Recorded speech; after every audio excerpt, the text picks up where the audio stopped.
René Martin, bonjour. Bonjour. Vous êtes le directeur artistique de la Folle Journée. Pouvez-vous nous en dire plus sur la prochaine édition qui aura lieu fin janvier? Eh bien, fin janvier, nous fêtons les 20 ans de la Folle Journée à Nantes et les 12 ans de la Folle Journée en région. Mais pour les 20 ans, il fallait un programme très festif et pour moi, je ne concevais pas cet anniversaire sans le XXe siècle.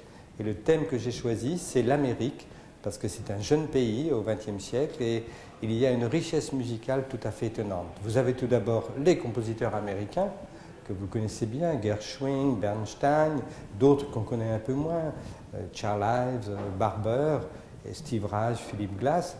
Mais vous avez aussi aux États-Unis une très belle histoire. C'était la terre d'accueil pour beaucoup de compositeurs qui quittaient la Russie, qui quittaient l'Allemagne pour des raisons politiques. Et Rachmaninoff, Béla Bartók, Martinu sont venus vivre aux États-Unis.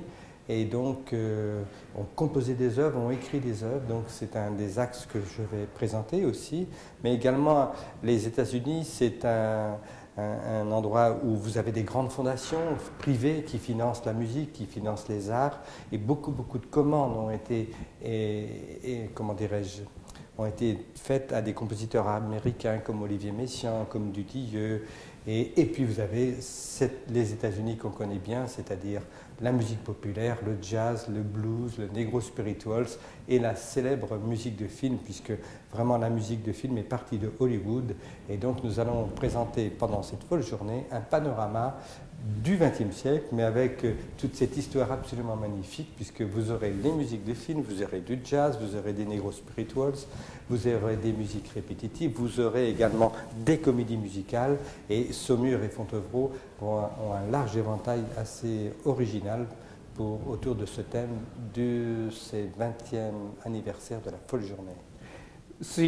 Vous avez visé à travers ce programme un très vaste public en fait. Hein.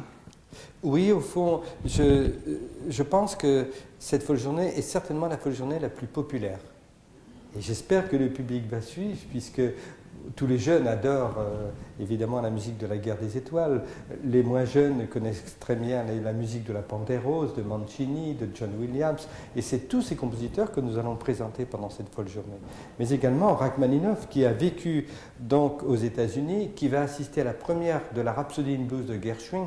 Et là, il va découvrir une musique rythmée, avec beaucoup de fantaisie, qui va beaucoup l'inspirer. D'ailleurs, ils sont très amis entre Rachmaninoff et Gershwin, ils feront du tennis ensemble, et c'est vrai qu'à cette époque-là, les États-Unis, pour ces compositeurs européens, c'était quasiment le paradis. Il ne nous reste plus qu'à donner rendez-vous au Saumurois, donc les 24, 25 et 26 janvier prochains, pour cette 12e édition en région, et que vous avez appelé des canyons aux étoiles. Oui, je donne rendez-vous évidemment à tout le public de Saumur, de l'abbaye de Fontevraud, pour ces canyons aux étoiles. C'est un très beau titre. C'est une œuvre d'Olivier Messiaen. Olivier Messiaen a une commande pour fêter le 200e anniversaire des États-Unis. Il a écrit une œuvre absolument magistrale que nous pourrons écouter à Nantes 2 soirs de suite, Des canyons aux étoiles. Et je trouvais ce titre tellement beau, puisque des canyons, ce sont les cow-boys, aux étoiles, c'est l'homme qui a marché sur la Lune, et ça raconte vraiment l'histoire de tout ce siècle turbulent, innovant, mais en même temps tellement riche et tellement populaire. René Martin, merci. Merci beaucoup.